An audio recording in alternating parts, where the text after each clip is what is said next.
ಸೀರೆಗೆ, ಕುಕ್ಕರಿಗೆ, 500 ರೂಪಾಯಿ ನೋಟಿಗೆ ಮಾರಿಕೊಳ್ಳದೆ ನಮ್ಮ ಸ್ವ ಇಚ್ಛೆಯಂತೆ ನಾವುಗಳು ಈ ಬಾರಿ ಮತಕೇಂದ್ರಕ್ಕೆ ಹೋಗಿ ಮತವನ್ನ ಚಲಾಯಿಸುವ ಕೆಲಸ ಮಾಡುತ್ತೇವೆ. ನಾವು ಹೋಗುವುದಲ್ಲದೆ ಬೇರೆಯವರನ್ನು ಕರೆದುಕೊಂಡು ಹೋಗಿ ಮತವನ್ನ ಮಾಡುತ್ತೇವೆ.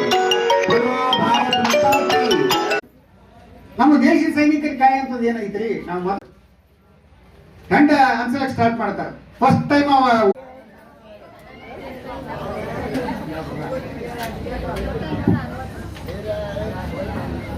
ಚೇತನರಿಗೆ ಅಂದ್ರೆ 85 ವರ್ಷ ಮೇಲ್ಪಟ್ಟ ಮತದಾರರಿಗೆ ಮತ್ತು ಅಂದ್ರೆ ವಿಕಲಚೇತನರಿಗೆ ವಿಶೇಷವಾದ ಸೌಲಭ್ಯ ನೀಡಿದ್ದು, ಅದೊಂದು ವಿಶೇಷ ಸೌಲಭ್ಯ